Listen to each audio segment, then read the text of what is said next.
with targeting skilling and employment opportunities. नियोजित तरीके से बाधा पहुंचाई। एकदम सस्टेनेबल प्रैक्टिसेस को अडेप्ट करते हैं। जानना चाहता है कि आप प्रश्नकाल क्यों स्थगित करना चाहते हैं। ऑपरेशन सिंदूर पर चर्चा नहीं करना चाहते चर्चा। मिस्टर गोगोई और आप सब राजनीतिक दल के लोग आए थे, आपने कहा ऑपरेशन सिंदूर पर चर्चा होनी चाहिए, फिर आप सदन बाधित कर रहे हैं। आखिर सदन आप क्यों नहीं चलने दे रहे? प्रश्नकाल माननीय सदस्यों का सबसे महत्वपूर्ण समय होता है। आखिर देश जानना चाहता है कि आप प्रश्नकाल क्यों स्थगित करना चाहते हैं, क्यों आप प्रश्नकाल के अंदर नियोजित बाधा करना चाहते हैं। माननीय प्रतिपक्ष के नेता, आपके दल के नेताओं को समझाओ, इनको सदन में पर्चे फेंकने के लिए, तख्तियां लाने के लिए नहीं भेजा है। आप प्रश्नकाल नहीं चलाना चाहते, आखिर जवाब दो। देश जानना चाहता है कि आप प्रश्नकाल क्यों नहीं चलाना चाहते। 10 महत्वपूर्ण मंत्रालयों पे आज चर्चा होने वाली है। शिक्षा, पर्यावरण, वित्त, श्रम, ऐसे महत्वपूर्ण विभागों पर चर्चा होना चाहती है। सदस्यों का समय होता है, आप प्रश्नकाल नहीं करना चाहते। आखिर क्यों प्रश्नकाल स्थगित करा रहे हो आप? क्यों सदन के अंदर नारेबाजी, तख्तियां और पर्चा फेंक रहे हो? ये सदन के अंदर मर्यादा आपकी? देश देखना चाहता है कि आप नियोजित तरीके से सदन को बाधित करते हैं, संसद की मर्यादाओं को गिराते हैं, गरिमा को गिराते हैं।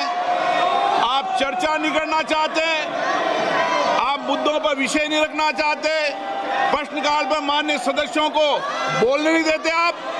ये तरीका आपका उचित नहीं है। मैं फिर आपको आग्रह कर रहा हूं, सदन की मर्यादाओं को बना के रखो।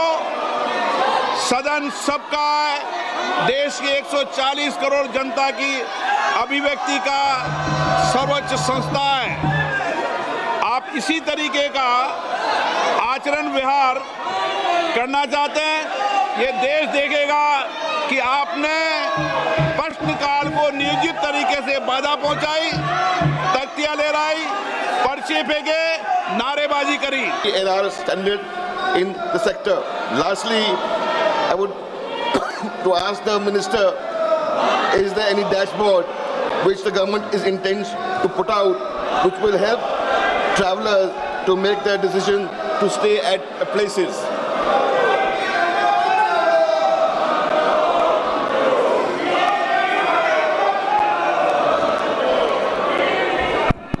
माननीय अध्यक्ष महोदय, मैं सम्मानित सदस्य जिनका एक लंबा अनुभव टूरिज्म सेक्टर को लेकर के है, उन्हें जो प्रश्न आज सदन के पटल पर रखा है, मैं माननीय सदस्य का ऐसे महत्वपूर्ण प्रश्न के लिए आभार और अभिनंदन करता हूं।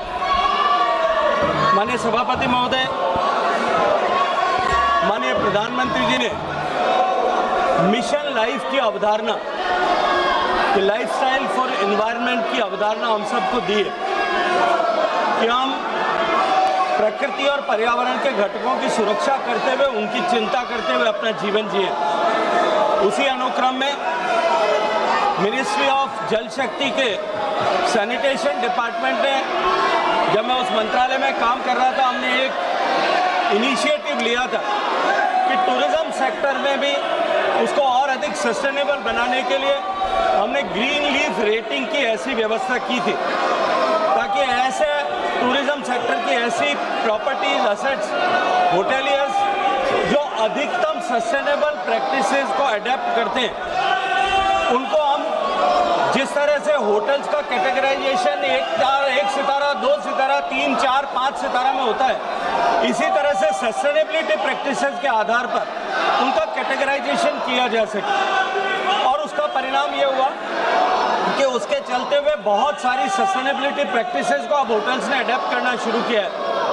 आप सब ने अनुभव किया होगा अपने आवा प्रवास के समय कि अब होटल्स ने लिनन को रीयूज करने के लिए कस्टमर से जो है उनका ध्यान आकर्षित करना प्रारंभ किया है। इसी तरह से आज प्लास्टिक बॉटल्स को एलिमिनेट करके लगभग सभी स्टार होटल्स ने अपने यहाँ ग्लास बॉटल्स, रीयूजेबल बॉटल्स को यूज़ करना शुरू किया।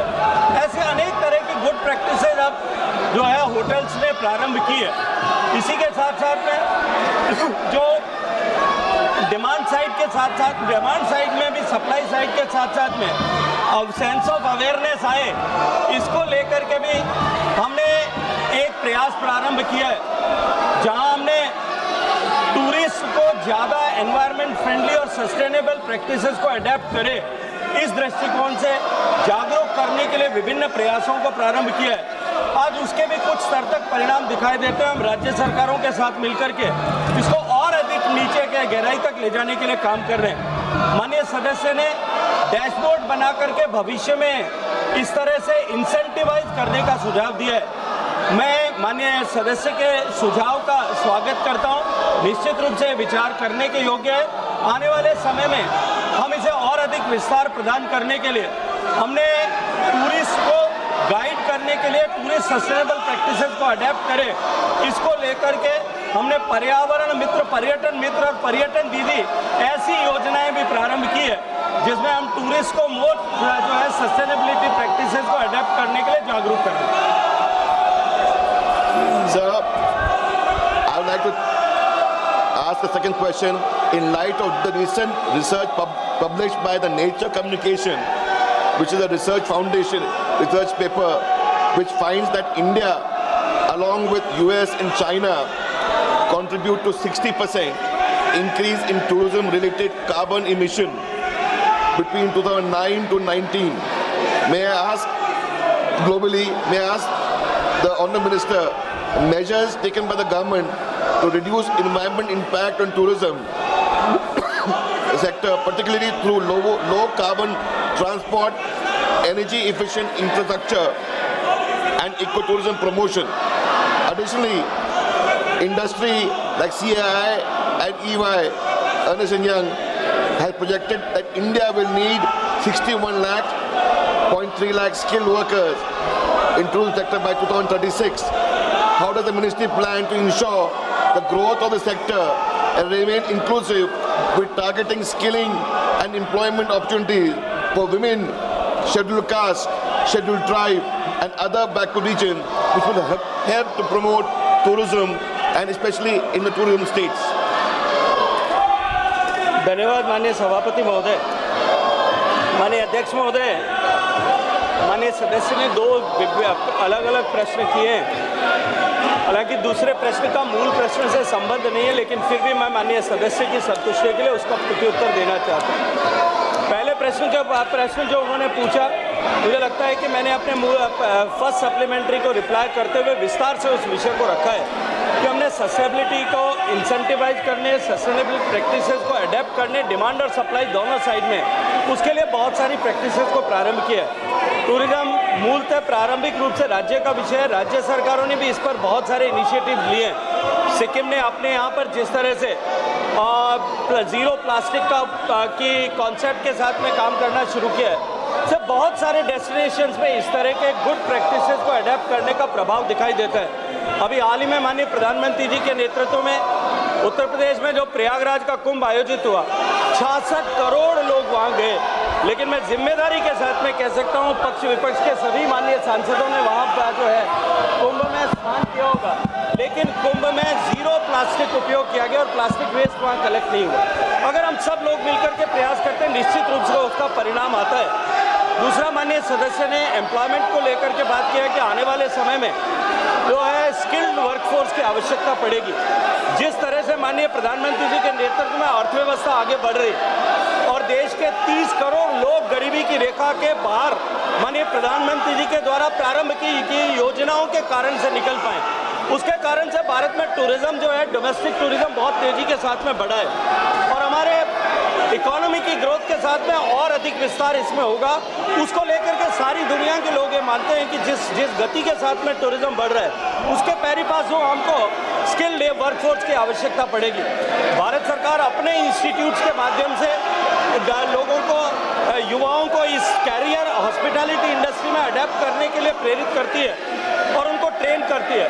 हमने इसको और इंडस्ट्री फ्रेंडली बनाने के लिए दुनिया की जितनी बड़ी चेन्स है जो भारत में प्रेजेंस है जिनका, उनके साथ में अपने इंस्टीट्यूट्स को पेयर किया ताकि वो और ज़्यादा इंडस्ट्रियल फ्रेंडली स्किल जो है प्राप्त कर सकें। इसके अलावा बहुत सारे राज्य के विश्वविद्यालय और प्राइवेट विश्वविद्यालय भी इसमें ट्रेनिंग दे रहे हैं, लेकिन मैं ये मानता हूँ कि कोई भी स्किल की ट्रेनिंग जो है वो डिमांड के सापेक्ष, ऑर्गेनिकली उसकी डिमांड के सापेक्ष में ट्रेनिंग फैसिलिटीज़ बढ़ती है।